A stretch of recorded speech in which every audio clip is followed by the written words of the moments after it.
Conceive, believe, achieve. This is former UFC middleweight champion of the world, Michael Bisping. Paddy the Baddy here. You're listening to Combat Sports UK. And you're watching Combat Sports UK. Chris, Combat Sports UK with Chloe Cooke. It's hard to even know the words what to say. Obviously, you went to bed last night and you weighed in thinking that you were going to be competing to make your pro debut tonight, and obviously to have that kind of ripped away from you a little bit. Can you just kind of talk me through how the emotions went this morning and like how you're feeling now? I mean, it didn't even start this morning. It started at the weigh-in when she didn't show up.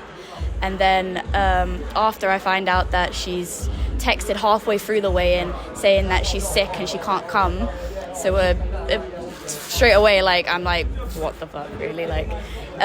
So my dad goes up, a few people go up to see. She's saying that apparently she had a coffee that made her sick, and I don't know what coffee makes you sick. I don't know why you're drinking a coffee on the day of a weigh-in anyway, but it made her sick, and she had to rehydrate and stuff, and she went up to 52.2 kilos. Bear in mind the fight is atom weight, it's at 48 kilos, so that's a significant difference.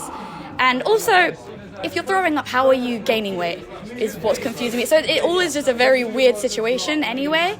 But then after we discussed it a bit and we were saying oh, do you still want to fight? We had to get a translator and everything. Do you still want to fight? Because I was willing to fight at whatever weight she was. And she was like, yes, we'll see how we are tomorrow. I'm like, no, that's not really an answer. I need to know if we're going to fight. And they was like, we'll see. So then we set some terms. It was like, okay, well, if you come tomorrow and you weigh in again and you're below 54, then we'll still take the fight. And I only go back up to 50 after a weigh-in, so it's still a lot of weight difference, but I was still willing to take it. And she was like, yes, okay. So I went to bed assuming I was going to fight. Still a bit, if not wondering, but I went to bed assuming I was going to fight.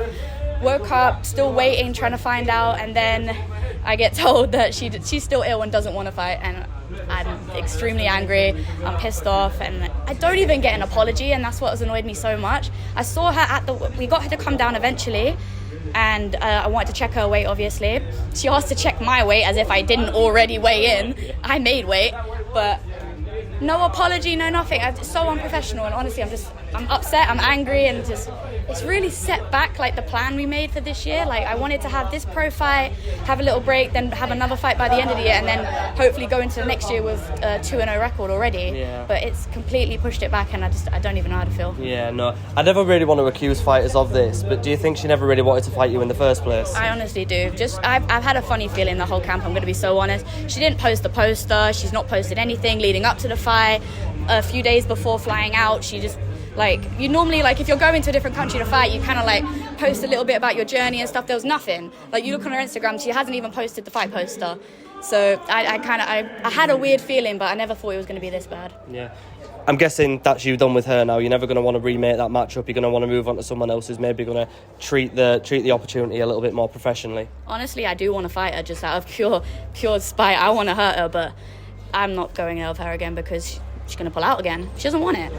Yeah, definitely. And obviously, you've had this setback now, but I think your view is to move forward and look to the future. When are you going to look at it, getting your pro debut and showcasing your skills that we all know that you've got? I want it as soon as possible, honestly. I mean, I've just done an entire training camp for nothing, so ideally I would want to go again soon, but I know the next golden ticket is in September, so hopefully then, but we'll see anyway. Definitely before the end of the year. Yeah. Well, I'm gutted for you, Chloe, anyway, so thank you for taking time to talk to me, and like I said, hopefully I get to see you in the future. Thank you very much, Chloe. Cheers, thank you.